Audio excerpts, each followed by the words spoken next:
Class 10 के board exam में अच्छे मार्क्स प्राप्त करने के लिए ज़रूरी है कि आपके गणित विषय में अच्छे नंबर आए, और मैथ्स में अच्छे नंबर तभी आएंगे जब उस क्वेश्चन से रिलेटेड जो भी फॉर्मूला है वो आपको अच्छी तरह से याद हो और उस फॉर्मूले में किस तरह से मान रखने हैं उसकी आपको समझ हो। तो आज हम पढ़ेंगे क्लास 10 में काम में आने वाले सभी महत्वपूर्ण सूत्रों के बारे में, और हम शुरुआत करेंगे द्विघाती बहुपद को हल करने के लिए जो काम आता है द्विघाती सूत्र, या जिसे हम कहते हैं श्रीधराचार्य सूत्र, उस फॉर्मूले से आज हम इस क्लास की शुरुआत करेंगे।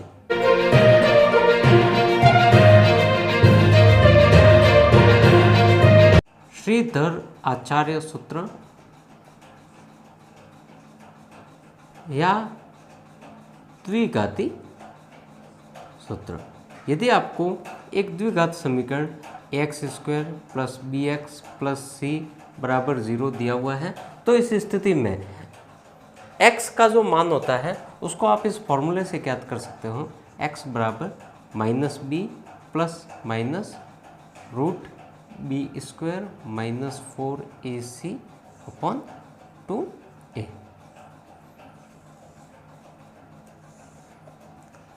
यह है श्रीधर आचार्य सूत्र या द्विघाती सूत्र। इसके बाद में समांतर श्रेणी के तह से समांतर श्रेणी का nवां पद an बराबर a + n-1d। समांतर श्रेणी का nवां पद an होता है a + n-1 × d। यहाँ पर a जो है वो है पहला पद, समांतर श्रेणी का पहला पद, d है सार्व अंतर और n है पदों की संख्या। इसी तरह से समांतर श्रेणी के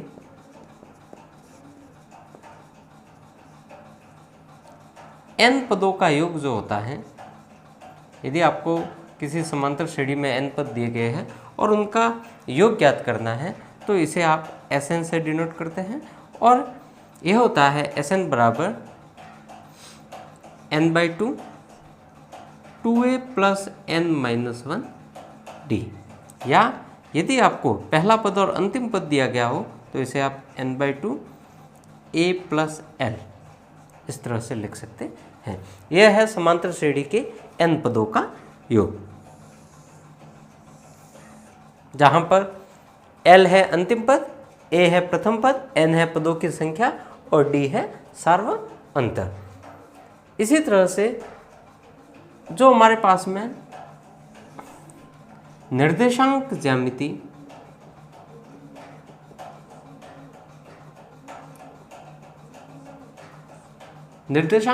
वाला जो अध्याय है उसमें आपके पास में दो महत्वपूर्ण सूत्र है। पहला सूत्र आता है दूरी सूत्र। दूरी सूत्र अर्थात यदि आपको दो बिंदु P और Q दिए गए हैं तो उनके बीच की दूरी ज्ञात करने का फॉर्मूला। मान लीजिए P बिंदु के निर्देशांक है x1 y1, Q बिंदु के निर्देशांक है x2 y2। तो इनके बीच की दूरी, यह जो PQ है यह ज्ञात कर सकते हैं आप इस दूरी सूत्र से। PQ बराबर √x2 - x1 का स्क्वायर प्लस y2 - y1 का स्क्वायर। यहाँ पर x2 है Q बिंदु का x निर्देशांक, y2 है Q बिंदु का y निर्देशांक, x1 है P बिंदु का x निर्देशांक और y1 है P बिंदु का y निर्देशांक। इसी तरह से विभाजन सूत्र अर्थात यदि आपको दो बिंदु दिए गए हैं P x1 y1 और Q x2 y2, यदि कोई बिंदु A इसको दो भागों में विभक्त कर रहा है और वो अनुपात है जिस अनुपात में A बिंदु इस रेखाखंड को बांट रहा है वो है m1:m2, तो इस स्थिति में जो इस A बिंदु के निर्देशांक होते हैं उनको आप विभाजन सूत्र से ज्ञात कर सकते हैं। यहाँ पर यह A बिंदु इस रेखाखंड के अंदर है, इसीलिए इसे हम कहते हैं अंतः विभाजन। तो यह अंतः विभाजन का जो फॉर्मूला होता है, x will be equal to m1 and x2 plus m2 and x1 upon m1 plus m2। और इसी तरह से y निर्देशांक जो होता है वो होता है m1 y2 plus m2 y1 upon m1 plus m2। इसी तरह से मान लीजिए यह बिंदु बाहर स्थित है, तो उस स्थिति में बाह्य विभाजन का जो फॉर्मूला है, बाह्य विभाजन सूत्र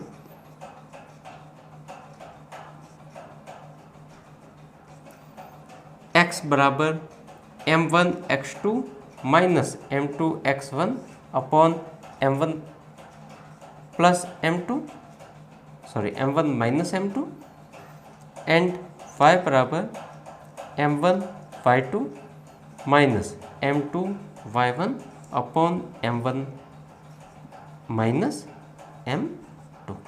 तो इस तरह से हम अंतः विभाजन और बाह्य विभाजन के लिए जो विभाजन सूत्र है उनको लिख सकते हैं। सांख्यिकी वाले अध्याय में जो महत्वपूर्ण सूत्र है, सबसे पहले माध्य ज्ञात करने के लिए, माध्य जिसे हम x बार से डिनोट करते हैं, प्रेक्षणों का योग बटा प्रेक्षणों की संख्या बटा प्रेक्षणों की संख्या।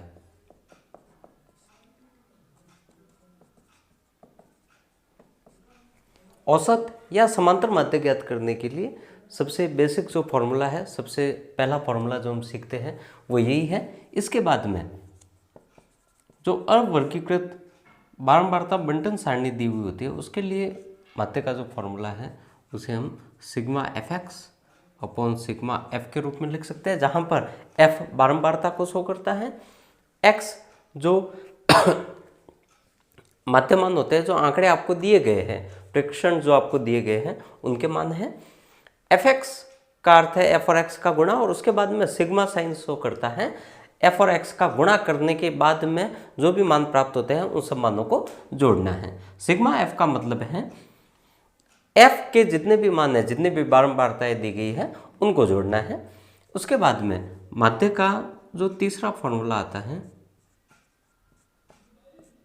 यह अवर्गीकृत बारंबारता बंटन के लिए यूज कर सकते हैं, और वर्गीकृत बारंबारता बंटन सारणी जब दी हुई होती है उसके लिए भी x अर्थात माध्य मान आप पहले ज्ञात कर सकते हैं।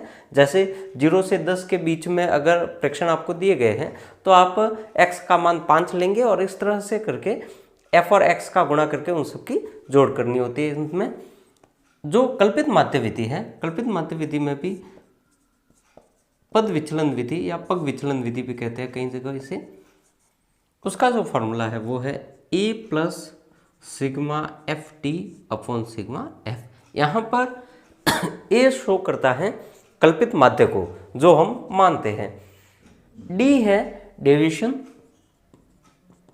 विचलन, इसे हम x माइनस a अर्थात x के मान में से जो कल्पित माध्य हमने माना है उसको घटाते हैं, इस तरह से हमें d प्राप्त होता है। और कल्पित माध्य विधि में ही जो माध्य ज्ञात करने का दूसरा फॉर्मूला है माध्य x बार, इसे हम लिख सकते हैं a plus sigma F you upon sigma F multiply by h, जहाँ u का मान जो है वो है x माइनस ए अपॉन h। तो इस तरह से माध्य ज्ञात करने के ये 4 प्रमुख सूत्र हैं जो आपको याद करने हैं। इसके बाद में आता है माध्यक। माध्यक जिसे हम m से डिनोट करते हैं। वर्गीकृत बारंबारता बंटन के लिए माध्यक का जो फॉर्मूला है L प्लस n बटा 2 minus c upon f and multiply by h। यहाँ पर L जो है वो लोअर लिमिट है किसकी, यह पता करने के लिए सबसे पहले हम क्या करते हैं, n का मान ज्ञात करते हैं, n अर्थात सिग्मा एफ, सभी बारंबारताएं हैं उनका योग करते हैं। उसके बाद में n बटा 2 ज्ञात करते हैं, n बटा 2 का जो भी मान आता है उससे ठीक अधिक संचयी बारंबारता वाला वर्ग लेते हैं, वो होता है माध्यक वर्ग। उससे संबंधित जो भी वर्ग होता है उसकी लोअर लिमिट को हम L लेते हैं, F लेते हैं माध्यक वर्ग की बारंबारता को, H है जो आपको वर्ग दिया गया है उसका वर्ग अंतराल, C है जो भी माध्यक वर्ग है उससे ठीक पहले वाले वर्ग की संचयी बारंबारता। इसके बाद में माध्यक ज्ञात करने के बाद में बहुलक अर्थात Z के लिए जो सूत्र है L plus F1 minus F0 upon 2F1 minus F0 minus F2 and this is multiply by H। यहाँ पर F1 होगी सबसे बड़ी बारंबारता, F0 होगी F1 से ठीक पहले आने वाली बारंबारता और F2 होगी इसके F1 के ठीक बाद में आने वाली बारंबारता। सबसे बड़ी बारंबारता से संबंधित जो भी वर्ग होगा उसे हम बहुलक वर्ग कहेंगे, उसकी लोअर लिमिट को L लेंगे और H वही होगा वर्ग अंतराल। तो इस तरह से ये जो प्रमुख सूत्र है वो सांख्यिकी से है। उसके बाद में जो आता है वो है प्रायिकता। प्रायिकता वाले अध्याय में आपको केवल एक फॉर्मूला याद रखना है, प्रायिकता बराबर अनुकूल परिणाम अपॉन कुल परिणाम, अनुकूल परिणाम बटे कुल परिणाम। इसके अलावा जब आपको किसी घटना के घटित होने की प्रायिकता दी गई होती है और घटना घटित नहीं होने की प्रायिकता आपको ज्ञात करनी होती है तो आप इस सूत्र का उपयोग करते हो। किसी घटना के घटित होने की प्रायिकता PA प्लस किसी घटना के घटित नहीं होने की प्रायिकता PA बार। किसी घटना के घटित होने की प्रायिकता PA से शो कर रहे हैं और उसी घटना के घटित नहीं होने की प्रायिकता को हम PA बार से शो कर रहे हैं। इनका जो योग होता है वो 1 होता है। यदि आपको यह मान दिया गया है तो इससे जो घटना घटित नहीं होने की प्रायिकता वो आप ज्ञात कर सकते हो, और यदि आपको घटना घटित नहीं होने की प्रायिकता दी गई है तो उसी घटना के घटित होने की प्रायिकता इस सूत्र से ज्ञात की जा सकती है। त्रिकोणमिति से संबंधित यहाँ पर 3 अध्याय हैं। उनमें ऊंचाई और दूरी के अलावा 2 अध्याय त्रिकोणमितीय अनुपातों के बारे में है और सर्वसमीकाओं की सहायता से अन्य सर्वसमीकाओं को, अन्य परिणामों को सिद्ध करने वाले अध्याय हैं। तो आपको सबसे बेसिक चीज़ जो पता होनी चाहिए त्रिकोणमिति में वो पता होनी चाहिए बोधायन प्रमेय। बोधायन प्रमेय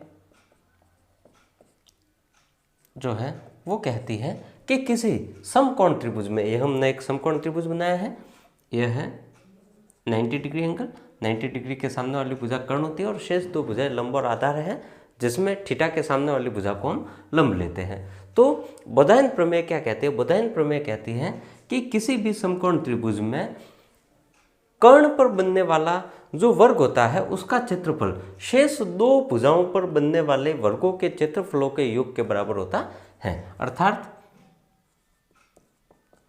कर्ण पर बनने वाले वर्ग का क्षेत्रफल वो बराबर होता है जो लंब पर बनने वाला वर्ग है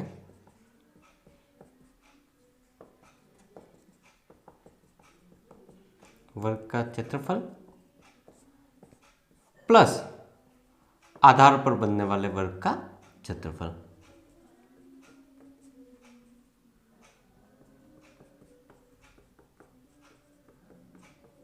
अर्थात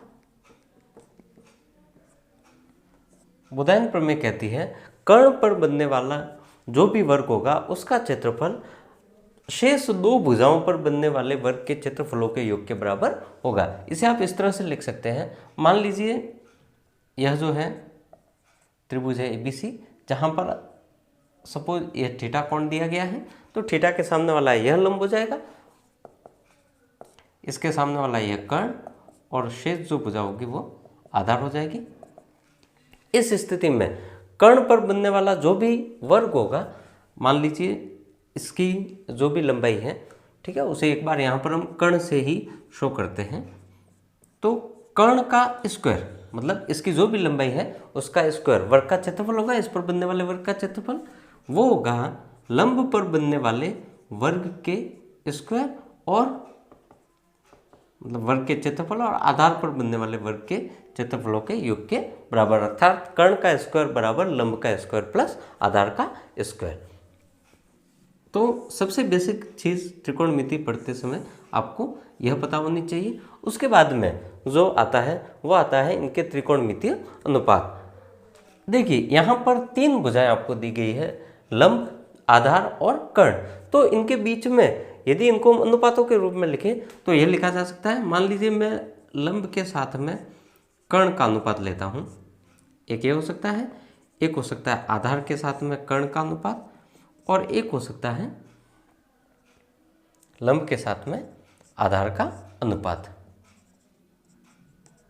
और इसी तरह से इन अनुपातों का व्युत्क्रम अर्थात कर्ण अपॉन लंब, यहाँ पर हो जाएगा कर्ण अपॉन आधार, और यहाँ पर हो जाएगा आधार अपॉन लंब। तो ये जो अनुपात हैं इनके जो नाम हैं वो है, इसे हम शो करते हैं साइन से लंब बटा कर्ण, कॉस से आधार बटा कर्ण, और टेन से लंब बटा आधार। यहाँ पर आपको यह ध्यान रखना है कि लंब के सामने वाली भुजा जो माफ कीजिए, थीटा के सामने वाली भुजा जो होती है वो लंब होती है, 90 डिग्री के सामने वाली भुजा कर्ण होती है, और शेष भुजा जो होती है वो आधार होती है। तो यहाँ पर आप देख सकते हैं इस चित्र के लिए, इस थीटा कोण के लिए जो यह अनुपात होगा साइन थीटा वो हो जाएगा लंब अपॉन कर्ण। लंब यहाँ पर कितना है, AC है, और कर्ण कितना है, BC। इसी तरह से आधार अपॉन कर्ण, आधार है AB और कर्ण है BC, और लंब बटे आधार, लंब है यहाँ पर AC और आधार है AB। इसी तरह से आप इनके व्युत्क्रम, इनके जो व्युत्क्रम है, साइन का जो व्युत्क्रम होता है उसे कहते हैं कोसेक थीटा, कॉस का व्युत्क्रम होता है सेक थीटा, और टेन का व्युत्क्रम होता है कोट थीटा। तो इनके जो मान हैं वो इनका व्युत्क्रम हो जाएगा BC अपॉन AC, कर्ण अपॉन लंब, कर्ण BC हो गया, लंब AC हो गया। सेक थीटा जो होगा वो हो जाएगा BC अपॉन AB, कर्ण हो गया BC और आधार हो गया AB, और यह हो जाएगा AB अपॉन AC। तो इस तरह से ये त्रिकोणमितीय अनुपात है। यहाँ पर आपको जो खास ध्यान रखना है वो यह है कि थीटा के सामने वाली भुजा जो भी आप कोण लेते हो, यदि आप कोण ये लेते हो तो इसके सामने वाली भुजा लंब होगी, यदि आप कोण ये लेते हो तो इसके सामने वाली भुजा लंब होगी, और 90 डिग्री के सामने वाली भुजा कर्ण होती है। तो इस तरह से ये त्रिकोणमितीय अनुपात है जो आपको त्रिकोणमिति के सवालों को हल करने के लिए पता होना चाहिए। इनका व्युत्क्रम ये है, अर्थात इसे आप लिख सकते हो साइन थीटा होता है 1 upon cosec theta, cos theta होता है 1 अपॉन सेक थीटा, और टेन थीटा होता है 1 अपॉन कोट थीटा। इसे आप कोसेक थीटा बराबर 1 बटा साइन थीटा लिख सकते हो, सेक थीटा बराबर 1 बटा कॉस थीटा, और कोट थीटा बराबर 1 बटा टेन थीटा। तो इस तरह से ये त्रिकोणमितीय अनुपात है। और इसके बाद में आपको जो आगे जो सिद्ध करने के सवाल हैं उनको हल करने के लिए 3 मुख्य तौर पर सर्व समीकरणाएं हैं जो आपको पता होनी चाहिए। उन सर्व समीकरणों को भी हम यहाँ पर लिख लेते हैं। पहली सर्व समीकरण है sine square theta plus cos square theta बराबर 1। दूसरी सर्व समीकरण है सेक स्क्वायर थीटा बराबर 1 प्लस टेन स्क्वायर थीटा, और तीसरी सर्व समीकरण होगी कोसेक स्क्वायर थीटा बराबर 1 प्लस कोट स्क्वायर थीटा। इन सवालों को करने के लिए, अर्थात सिद्ध करने के जो भी सवाल आते हैं उनको करने के लिए आपको ये सर्व समीकरणाएं पता होनी चाहिए। इसके अलावा त्रिकोणमितीय अनुपात सारणी जो हम बनाते हैं 0 डिग्री, 30 डिग्री, 45, 60 और 90 डिग्री के मानों के लिए, तो वह त्रिकोणमितीय अनुपात सारणी बनाने की विधि हम पढ़ चुके हैं और उसका लिंक डिस्क्रिप्शन बॉक्स में आपको दिया हुआ है। तो त्रिकोणमिति के सवालों को हल करने के लिए आपको इनके अनुपात, जो भुजाओं के समकोण त्रिभुज की भुजाएं हैं उनके अनुपात, और ये 3 सर्व समीकरण, इनको अच्छी तरह से याद रखना है। और उसके अलावा जो बेसिक चीज़ काम में आती है वो आती है बोधायन प्रमेय या पाइथागोरस प्रमेय। अब इनको याद रखने के लिए ये जो साइन थीटा, कॉस थीटा और टेन थीटा के मान है या इनके व्युत्क्रमों के मान है, उनको याद रखने के लिए आपको जो चीज़ याद रखनी है वो याद रखनी है लाल बटा का। LAL अपॉन के ए। L से लंब, के से कर्ण, लंब बटे कर्ण ये हो जाएगा साइन थीटा, आधार बटे कर्ण ये हो जाएगा कॉस थीटा, और लंब बटे आधार ये हो जाएगा टेन थीटा। यदि इनका व्युत्क्रम ले हम तो इस तरह से आप देख सकते हैं कि कोसेक थीटा हो जाएगा कर्ण बटे लंब, सेक थीटा हो जाएगा कर्ण बटे आधार, और कॉट थीटा हो जाएगा आधार बटे लंब। यदि आप इसको इस तरह से सीखना चाहे तो सीख सकते हैं PBP अपॉन HHB। P से परपेंडिकुलर, परपेंडिकुलर अर्थात लंब, B से बेस, बेस यानी आधार, और H से कर्ण हाइपोटेनस। तो इस तरह से perpendicular upon hypotenuse P upon H ये हो जाएगा sine theta, base upon H hypotenuse, base upon hypotenuse आधार बटे कर्ण ये हो जाएगा कॉस थीटा, और परपेंडिकुलर अपॉन बेस लंब बटे आधार ये हो जाएगा टेन थीटा। तो आप चाहो तो इससे इसे याद कर सकते हो, और आप चाहो तो इस तरीके से इसे सीख सकते हो। तो ये सभी महत्वपूर्ण सूत्र है जो आपको त्रिकोणमिति के तीनों जो अध्याय हैं, मुख्य अध्याय, उनको हल करने के लिए, उनके सवालों को हल करने के लिए आपको पता होने चाहिए। सूत्र जो आप छोटी कक्षाओं में भी पढ़ चुके हैं, वृत्त की परिधि आप सभी अच्छी तरह से जानते हैं। वृत्त की परिधि को हम 2πr से लिखते हैं, जहाँ पर r वृत्त की त्रिज्या है, वृत्त का क्षेत्रफल, वृत्त का क्षेत्रफल जो है वो है पाई आर स्क्वायर, r की घात 2। उसके बाद में अर्धवृत्त का क्षेत्रफल। तो देखती बात है कि वृत्त के क्षेत्रफल का आधा कर लेंगे तो अर्धवृत्त का क्षेत्रफल आ जाएगा pi R square upon 2, 1/2 multiply by pi R square. तो अर्धवृत्त का परिमाप जो होता है, देखिए ये पूरा वृत्त है, अगर हम इसे आधा कर ले तो इस तरह से होगा। अब यहाँ पर देखिए क्षेत्रफल में तो देखती बात है कि यह जो क्षेत्र घेर रहा है, पूरा एक वृत्त जो क्षेत्र घेर रहा है, उसका आधा क्षेत्र ये अर्धवृत्त घेरेगा। तो इसे आप सिंपली कह सकते हो कि वृत्त का जो भी क्षेत्रफल है उसका आधा हो गया अर्धवृत्त का क्षेत्रफल। लेकिन अर्धवृत्त का जो परिमाप होगा, वृत्त की परिधि का अर्थ है वृत्त का परिमाप ही, अर्थात यह जो इसकी परिधि है उसकी पूरी लंबाई जो होगी, इस बिंदु से यदि मापना शुरू करें और वापस यहाँ तक आए तो यह जो होगी यह वृत्त की परिधि है। अगर हमें अर्धवृत्त का परिमाप ज्ञात करना है तो यह एक अर्धवृत्त है। यहाँ पर आप देख सकते हैं ये जो लंबाई होगी ये तो इसकी आधी हो जाएगी, अर्थात 2πr की आधी पाई आर, यह लंबाई आपके पास आ गई। अब पीछे रहा यह है व्यास, डायमीटर, तो इसका मान जो होता है, ठीक है, ये व्यास है, यह परिधि का अपने माफ कीजिए त्रिज्या का 2 गुना होता है, 2r इसे लिखते हैं। तो इस लंबाई में यह लंबाई भी जुड़ेगी तब इसका परिमाप आएगा। परिमाप क्या? परिमाप का अर्थ है उसकी बाउंड्री का मापन, उसकी जो भी बाउंड्री है उसका मापन करना। यदि आपके पास में इस आकृति का खेत है तो यह लंबाई जो होगी यह तो पाई आर होगी, और यह जो लंबाई होगी यह 2r होगी। तो इसे आप इस तरह से लिख सकते हो r एंड पाई प्लस 2, यह हो जाएगा अर्धवृत्त का परिमाप। उसके बाद में कक्षा 10 में जो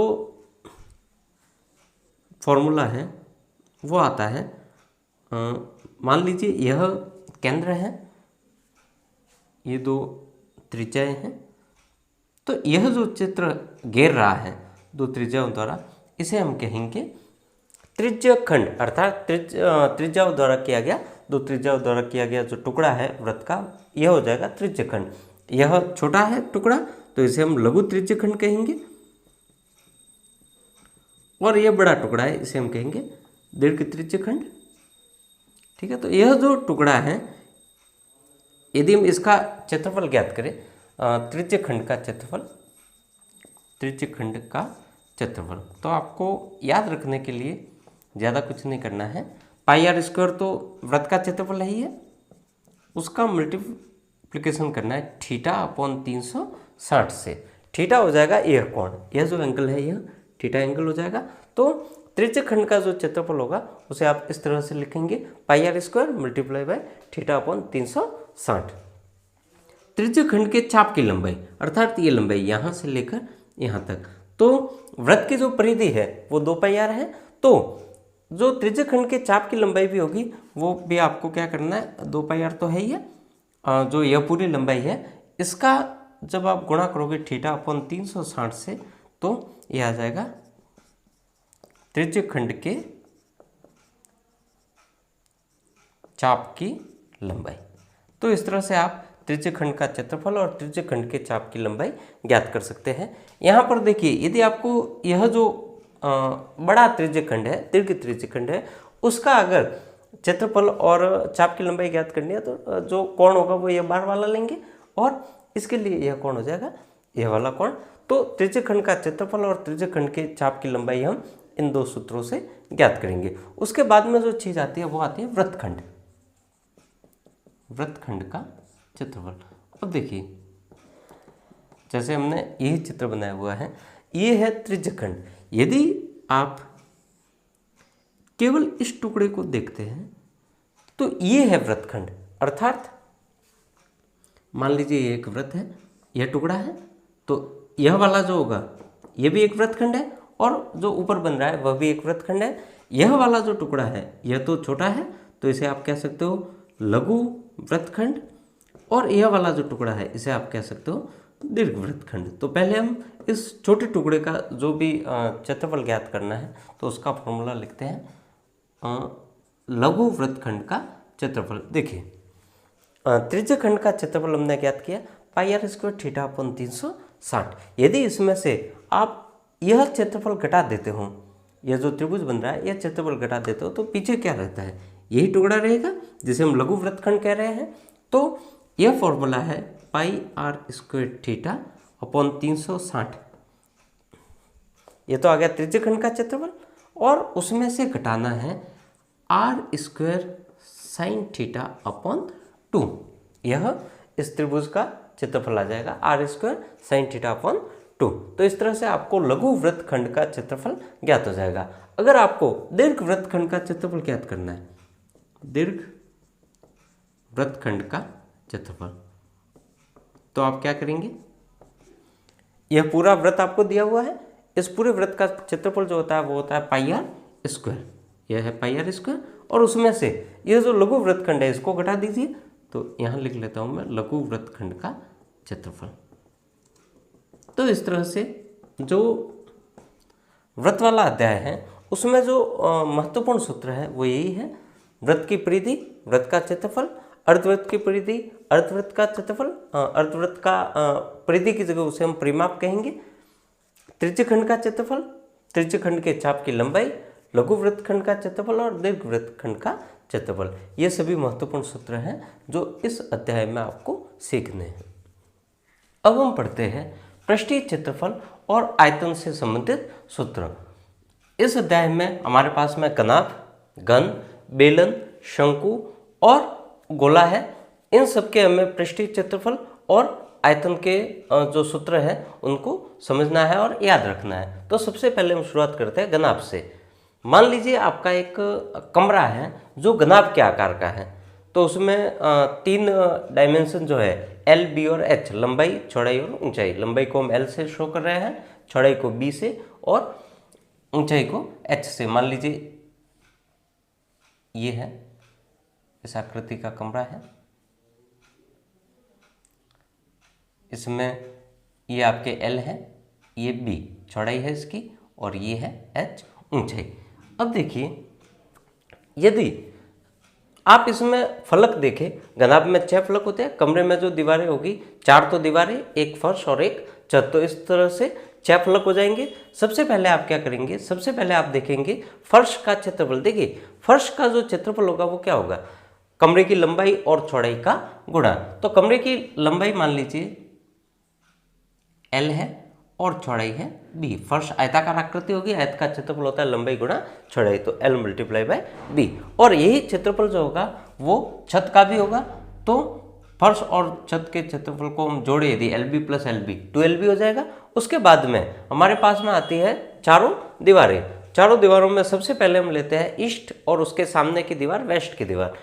तो मान लीजिए जो ईस्ट की दीवार है उसका क्षेत्रफल बी उसकी चौड़ाई है और एच है उसकी ऊंचाई, तो यह हो जाएगा बी मल्टीप्लाई बाय एच। यह ईस्ट की दीवार का क्षेत्रफल हो गया। तो इसके सामने की जो दीवार होगी उसका भी क्षेत्रफल बी एच ही होगा, तो इसे हम लिखेंगे 2BH। और उसके बाद में साउथ और नॉर्थ को लेते हैं। मान लीजिए साउथ में जो दीवार है उसका क्षेत्रफल कैसे ज्ञात करेंगे, उसकी लंबाई और उसकी ऊंचाई का गुणा। तो और यही क्षेत्रफल जो होगा वो नॉर्थ में जो दीवार होगी उसका भी होगा, तो इसे हम लिखेंगे 2LH। 12B plus 2BH plus 2HL या LH। तो इसे हम इस तरह से लिख सकते हैं, 2 को आप बाहर ले लो, LB प्लस BH प्लस इसे हम HL लिख लेते हैं एक क्रम में याद रखने के लिए। तो घनाभ का संपूर्ण पृष्ठीय क्षेत्रफल जो होता है वो होता है 2 multiply by LB plus BH plus HL। इसी तरह से घनाभ की चारों दीवारों का भी आप क्षेत्रफल देखिए। चार दीवारें जो होगी वो होगी 2BH और 2LH। ये हमने ईस्ट और वेस्ट की दीवारों का क्षेत्रफल ज्ञात किया था और ये हमने ज्ञात किया था साउथ और नॉर्थ की। तो इस तरह से इनका जो क्षेत्रफल आएगा वो आएगा 2BH प्लस 2LH। तो इसे हम इस तरह से लिख सकते हैं, 2 को हमने कॉमन ले लिया, इसमें H और है, H को आप कॉमन ले लीजिए, तो यह जो आएगा अंदर वो आएगा B प्लस L या L प्लस B, जो भी आप लिखना चाहें। 2 multiplied by H and this is multiplied by sum of L and B, 2H multiplied by L plus B। यह हो जाएगा घनाभ की चारों दीवारों का क्षेत्रफल। उसके बाद में आता है घनाभ के विकर्ण की लंबाई। यदि आपको इस तरह से पूछा जाता है कि एक घनाभ के आकार का कमरा है, उसमें लंबे से लंबा हमें एक पाइप रखना है, तो उसे किस तरह से रख सकते हैं? उसे रख सकते हैं जो फर्श का एक कोना है उससे लेकर छत का जो एक कोना है, मतलब उस कमरे के अंदर ही, तो फर्श के कोने से छत के कोने तक यदि हम इसको रखना चाहें किसी लंबी से लंबी छड़, तो वह आएगी उसके विकर्ण के बराबर, घनाभ के विकर्ण के बराबर। तो इसे हम लिखेंगे L square plus B square plus H square का रूट वर्गमूल। तो घनाभ के विकर्ण की लंबाई जो होती है वो ये होती है root L square plus B square plus H square. उसके बाद में आता है घनाभ का आयतन। घनाभ का जो आयतन होता है, आयतन और क्षेत्रफल में कई बार सवाल में डायरेक्ट दिया हुआ नहीं होता कि आपको क्षेत्रफल ज्ञात करना है या आयतन ज्ञात करना है। तो इसमें आपको यह ध्यान रखना है कि जिस भी सवाल में, मान लीजिए सवाल इस तरह से है कि कमरे की दीवारों पर रंग किया गया है या कोई खेत है जिसको जोता गया है और उसमें लगने वाला खर्च ज्ञात करना, तो इस तरह से जो सतह पर काम होता है, फर्श पर जो काम हो रहे हैं, सतह पर जो काम हो रहे हैं, फलकों पर जो काम चल रहे हैं, उनमें हम क्षेत्रफल ज्ञात करते हैं। आयतन किस में ज्ञात करते हैं? आयतन उन सवालों में ज्ञात करते हैं जिसमें मान लीजिए आपको एक सवाल दिया गया है कि ठोस 3 गोले हैं जिनकी आपको त्रिज्या दी गई है, इनको पिघला कर एक नया गोला बनाया जाता है। तो उसमें क्या होगा कि जितने 3 जो छोटे गोले हैं उनमें जो चीज़ है, जो भी धातु है, वही धातु सब मिलकर बड़े गोले में आएगी। तो इस तरह के सवालों में जिसमें किसी धातु के गोलों को, शंकुओं को पिघलाकर नई आकृति बनाई जाती है, या टंकी में पानी डाला जाता है, किसी बर्तन में दूध डाला जाता है, इस तरह के सवालों में उसका हमें आयतन ज्ञात करना है। तो हम घनाभ का आयतन देखते हैं। घनाभ का आयतन होता है लंबाई गुणा चौड़ाई गुणा ऊंचाई, और साथ में इनकी इकाइयाँ भी आपको पता है, ठीक है। यह जो क्षेत्रफल की जो भी इकाई होगी उसे हम वर्ग इकाई के रूप में लिखेंगे। चारों दीवारों का भी क्षेत्रफल वर्ग इकाई।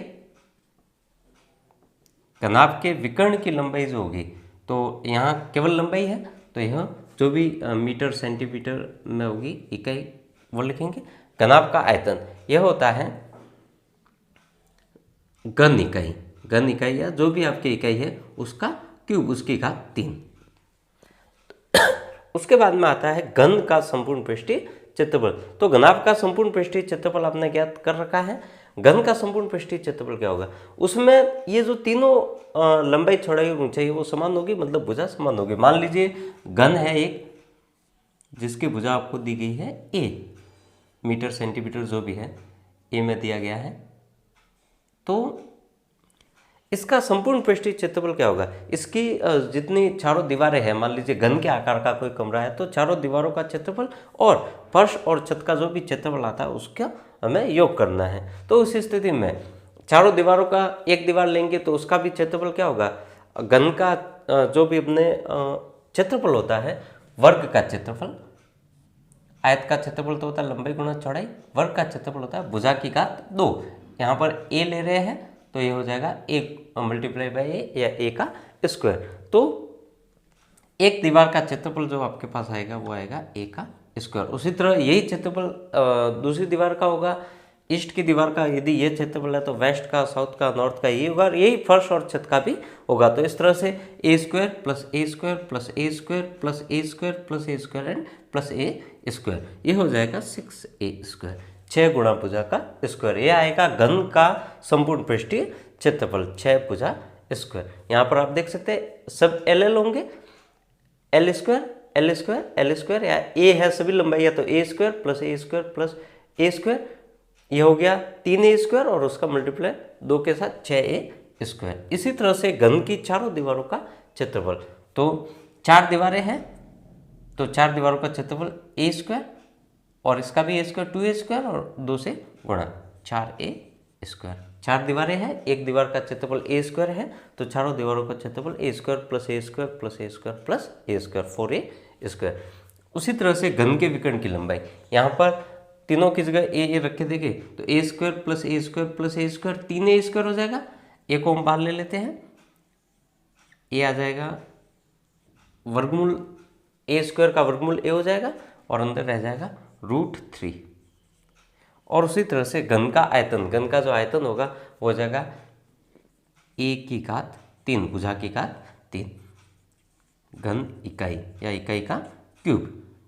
विकर्ण की लंबाई है तो केवल इकाई होगी, उसकी सेंटीमीटर मीटर जो भी है उसमें हम लिखेंगे। घन की चारों दीवारों का क्षेत्रफल वर्ग इकाई, क्षेत्रफल की इकाई होती है, और यह भी है वर्ग इकाई।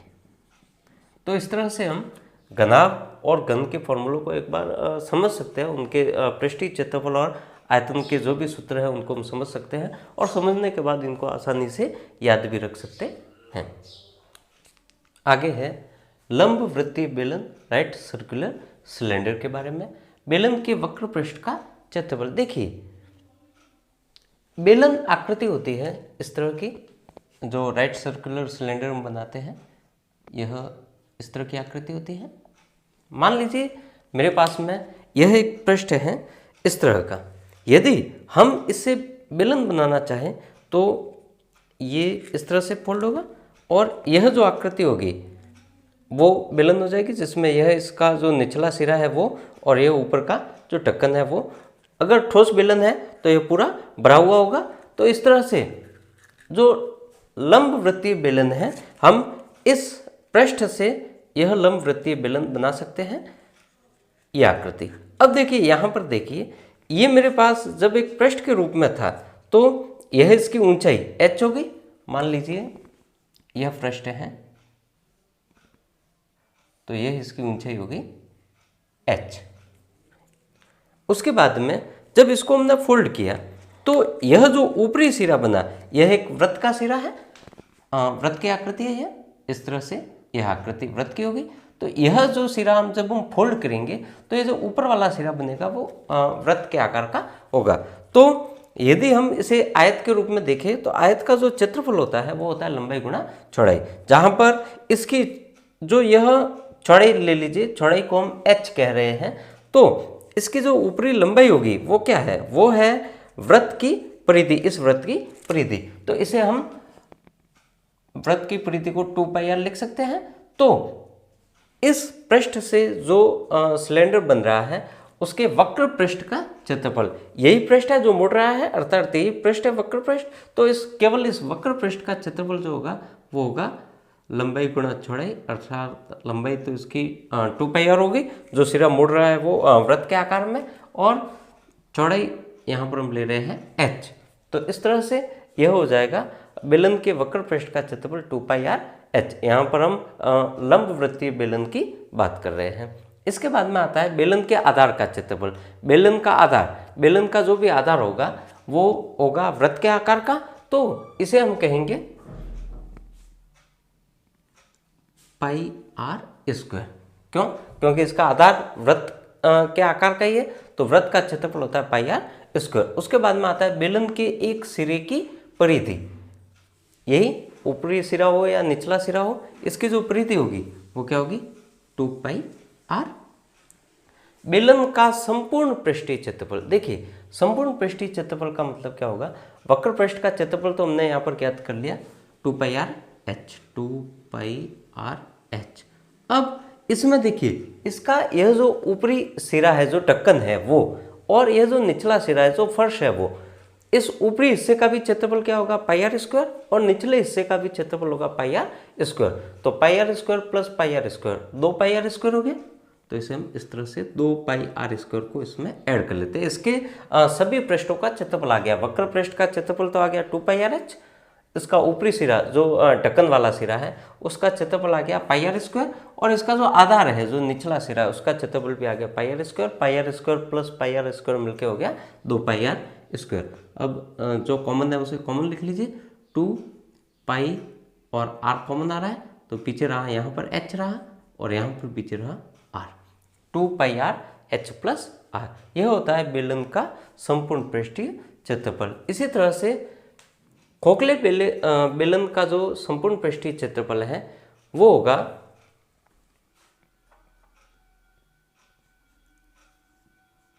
2π r1 प्लस r2, जहाँ पर r1 बड़ी वाली त्रिज्या हम ले रहे हैं और r2 ले रहे हैं छोटे वाली त्रिज्या। मतलब यदि ये बीच वाली जगह इसकी खाली हो तो यह जो मान लीजिए यह अंदर से खाली है, यह पृष्ठ है, तो यहाँ से लेकर यहाँ तक की जो दूरी होगी वो तो हम r1 ले रहे हैं, और इसका आधा, यहाँ से यहाँ तक की दूरी का यह आधा, यह r1 ले रहे हैं, और यहाँ से केवल यहाँ तक की दूरी मतलब इतनी ये दूरी जो है यह ले रहे हैं हम r2। तो इस तरह से r1 हो जाएगी बड़ी वाली त्रिज्या, और जो यहाँ से लेकर बाहरी सिरा है वहाँ तक की है, और r2 हो जाएगी इसकी छोटी वाली त्रिज्या। तो यह हो जाएगी h plus r1 minus r2। खोखले बेलन का संपूर्ण पृष्ठीय क्षेत्रफल होगा 2π r1 plus r2, h plus r1 minus r2। उसके बाद में आता है बेलन का आयतन।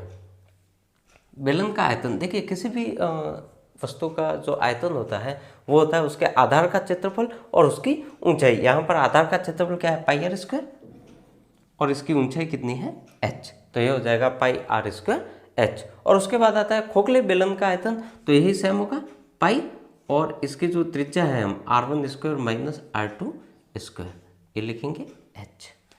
पाई r1² माइनस r2², r1 यह वाली जो होगी बाहरी सिरे से लेकर इसका जो ये केंद्र बिंदु है यहाँ तक की दूरी, और r2 हो जाएगी अंदरूनी सिरे से लेकर इस केंद्र तक की दूरी। तो r1 माइनस r2, r1 का स्क्वायर माइनस r2 का स्क्वायर। तो इस तरह से लंबवृत्तीय बेलन के बारे में आप जो महत्वपूर्ण सूत्र है उनको एक बार समझकर उसके बाद याद कर सकते हैं। इसके बाद है शंकु का तिर्यक या वक्र पृष्ठीय क्षेत्रफल। यह होता है πr/l। l यहाँ पर जो तिरछी लंबाई है वो है, मान लीजिए यह शंकु है तो r तो यही हो जाएगी, इसकी जो त्रिज्या है आधार की जो त्रिज्या है वो h हो जाएगी, ये इसकी ऊंचाई, और l हो जाएगी यह जो तिर्यक दूरी है वो। तो शंकु का तिर्यक पृष्ठीय क्षेत्रफल या वक्र पृष्ठीय क्षेत्रफल होता है πr/l। अब शंकु का संपूर्ण पृष्ठीय क्षेत्रफल क्या होगा, तो जो तिर्यक पृष्ठ का क्षेत्रफल है उसमें आप ये आधार का क्षेत्रफल जोड़ दोगे। आधार का क्षेत्रफल है πr², इसमें यह तिर्यक पृष्ठीय क्षेत्रफल πr/l जोड़ दिया तो यह आएगा πr, आप कॉमन ले लीजिए, r प्लस l, यह आ जाएगा शंकु का संपूर्ण पृष्ठीय क्षेत्रफल। उसके बाद है शंकु का आयतन। शंकु का आयतन होता है अगर आपको यह बेलन के आयतन का फॉर्मूला याद है पाई आर स्क्वायर एच, तो शंकु का आयतन हो जाएगा इसका 1/3 1/3 पाई आर स्क्वायर एच। और शंकु की तिर्यक ऊंचाई जो होगी वो देखिए यहाँ पर यह 90 डिग्री का एंगल बनाएगा, तो 90 डिग्री के एंगल के सामने का यह हो गया, जो भुजा होगी वो कर्ण हो जाएगी। तो कर्ण पर बनने वाला वर्ग जो भी होता है उसका क्षेत्रफल शेष दोनों भुजाओं पर बनने वाले वर्ग के क्षेत्रफलों के योग के बराबर होता है। ये हमने पढ़ा है बोधायन प्रमेय या पाइथागोरस प्रमेय में। तो L स्क्वायर बराबर होगा h square plus are square. तो शंकु की तिर्यक ऊंचाई ये L जो आएगी वो आएगी वर्गमूल H square plus are square या R square plus H square. तो इस तरह से आप इन सूत्रों को याद कर सकते हैं। ठोस गोले का पृष्ठीय क्षेत्रफल, ठोस गोले का जो संपूर्ण पृष्ठीय क्षेत्रफल होता है वो होता है 4 pi R square 4 pi R square. अर्ध गोले का वक्र पृष्ठीय क्षेत्रफल, देखिए मान लीजिए ये ठोस गोला है, इसे आप बीच में से काट लेते हो, यह हो जाएगा अर्धगोला। तो अर्धगोला बनेगा इस तरह से, ये इसका आधार होगा। ये इसमें हम ज्ञात कर रहे हैं अर्धगोले का वक्र पृष्ठीय क्षेत्रफल। वक्र पृष्ठीय क्षेत्रफल मतलब ये वाला जो पृष्ठ है इसका निचला सिरा हम नहीं ले रहे हैं, केवल ये जो वक्र पृष्ठ है इसका क्षेत्रफल ज्ञात कर रहे हैं। तो वक्र पृष्ठीय क्षेत्रफल क्या होगा, ये जो 4 पाई आर स्क्वायर है इसका आधार। अगर संपूर्ण पृष्ठीय क्षेत्रफल देखना हो तो उसमें ये जो आधार है वो भी जुड़ेगा। तो पहले हम वक्र पृष्ठीय क्षेत्रफल लेते हैं, 4 पाई आर स्क्वायर का आधा हो जाएगा 2 पाई आर स्क्वायर। ये पूरा है क्षेत्रफल, इसका आधा कर लिया हमने, ये गोला बन गया अर्धगोला। इसका जो ये केवल वक्र पृष्ठ है इसका जो क्षेत्रफल होगा वो हो जाएगा 2 पाई आर स्क्वायर। अब संपूर्ण पृष्ठीय क्षेत्रफल देखिए, वक्र पृष्ठ में तो 2 पाई आर स्क्वायर आ गया, ये जो इसका आधार होगा वो वृत्त के आकार का होगा, तो इसका क्षेत्रफल होगा पाई आर स्क्वायर। ये तो हो गया 2 पाई आर स्क्वायर, और ये जो सिरा है ये वाला सिरा, इसका क्षेत्रफल आएगा पाई आर स्क्वायर। तो 2 पाई आर स्क्वायर और पाई आर स्क्वायर जोड़ के हो जाएंगे 3 पाई आर स्क्वायर। ये हो जाएगा अर्धगोले के संपूर्ण पृष्ठ का क्षेत्रफल। उसके बाद में यदि गोला बीच में से खाली है, मतलब खोखला गोला है, तो उसका जो संपूर्ण पृष्ठीय क्षेत्रफल होगा यही है 4 पाई। उसमें हम क्या करेंगे, r1 square minus r2 square. r1 जो है वो बड़ी वाली त्रिज्या है, r2 है छोटी वाली त्रिज्या। अर्थात यदि यह गोला है, मान लीजिए यह गोला है, ये यहाँ बीच में से खाली है, यहाँ पर जो ये क्षेत्र है इसका खाली है। तो इस स्थिति में देखिए, यहाँ से बाहरी पृष्ठ से यहाँ तक की जो त्रिज्या है वो तो लेंगे हम r1, और यहाँ से यहाँ तक की जो त्रिज्या है वो लेंगे हम r2। मतलब अंदरूनी पृष्ठ की जो त्रिज्या है वो तो होंगी r2 और बाहरी पृष्ठ की त्रिज्या r1। तो r1 square minus r2 square. ठोस गोले का आयतन, गोले का जो आयतन होता है वो होता है 4/3 पाई आर क्यूब। इसका आधा, अर्धगोले का आयतन जो होगा वो हो जाएगा, इसका आधा हो जाएगा 2/3 पाई आर क्यूब। और खोखले गोले का जो आयतन होगा वो सेम वही है 4/3 पाई r1 cube minus r2 cube, जहाँ पर r1 r2 से बड़ी है। तो इस तरह से हम इन सूत्रों को समझकर याद कर सकते हैं।